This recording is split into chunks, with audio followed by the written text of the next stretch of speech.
Shalom jemaat terkasih, senang berjumpa kembali di dalam sapaan Gembala GKI pada hari ini. Perkenalkan, nama saya Christian Dewantara, Pendeta Jemaat GKI Sarwa Indah, Ciputat. Mari kita berdoa sebelum kita merenungkan firman Tuhan. Kami sungguh bersyukur untuk kasih-Mu yang terus hadir dalam kehidupan kami. Kami bersyukur untuk pemeliharaan Tuhan dan penyertaan Tuhan. Tuhan, sebentar lagi kami akan merenungkan firman-Mu. Tuhan, bimbing kami, agar firman yang boleh kami dengar, dapat kami syukuri, kami rayakan, dan terlebih dapat kami nyatakan dalam kehidupan kami hari lepas hari. Pakailah hamba-Mu yang jauh dari sempurna ini. Tuhan tolong dan mampukan. Demi Kristus kami berdoa. Amin. Bapak Ibu Saudara, mungkin yang sering bermain Facebook atau Instagram pernah mendengarkan ungkapan demikian yang akhir-akhir ini sedang booming. Bulan Mei rasanya katanya berlalu begitu lama. Sedangkan bulan Juni sangat cepat selesai. Berlalu begitu cepatnya. Dan bulan Juli katanya ada banyak orang yang boros. Ada banyak pengeluaran-pengeluaran yang tak terduga katanya. Dan itu sedikit banyak membuat kita mungkin yang merasakan itu khawatir. Bisa jadi orang-orang yang membaca kalimat-kalimat itu di dalam media-media digital yang ada menjadi bertanya-tanya dan berpikir, ya juga ya, mungkin itu yang terjadi. Atau, wah benar juga ya, kenapa hari ini terasa begitu berat, bulan ini berlalu begitu cepat. Bulan lalu rasanya uangku habis tiada bersisa. Hal semacam ini ternyata justru menimbulkan hal-hal yang tak sepenuhnya baik.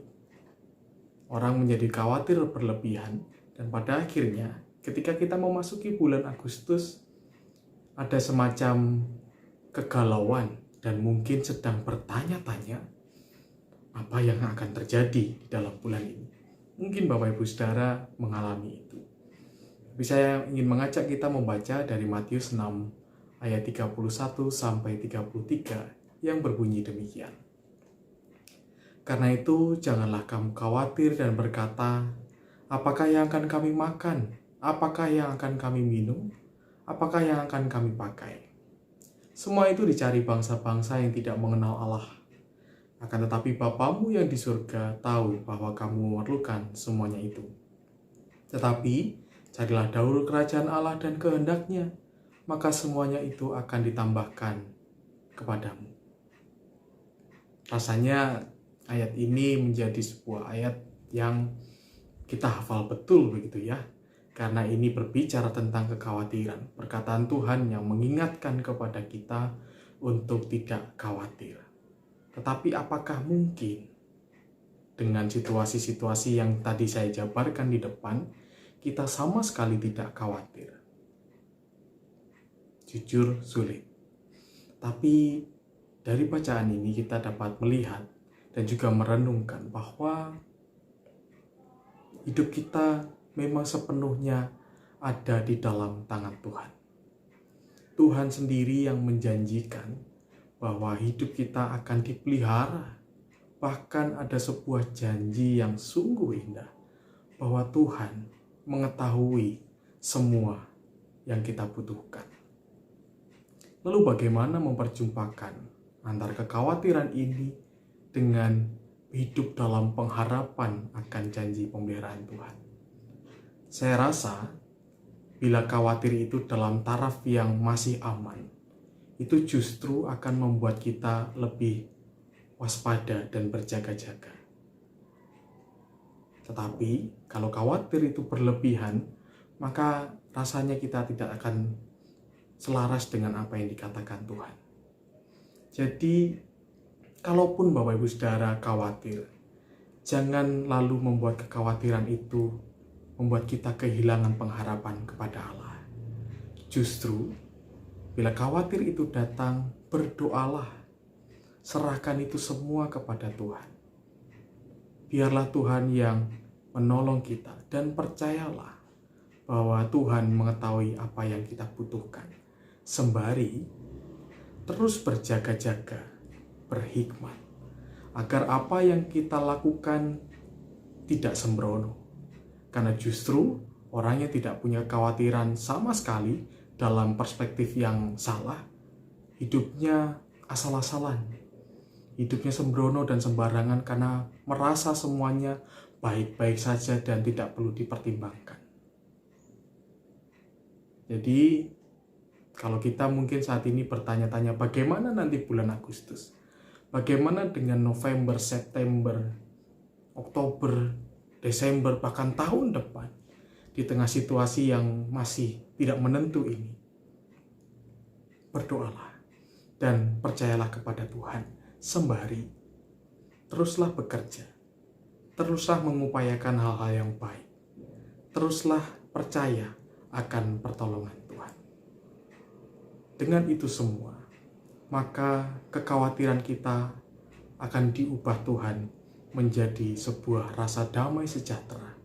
Karena dalam setiap langkah yang kita lakukan, Tuhan menjadi sahabat kita. Tuhan menemani setiap langkah kita. Bahkan kata pemazmur, di lembah yang paling kelam pun kita tidak takut bahaya karena ada Tuhan beserta kita. Amin. Mari kita berdoa.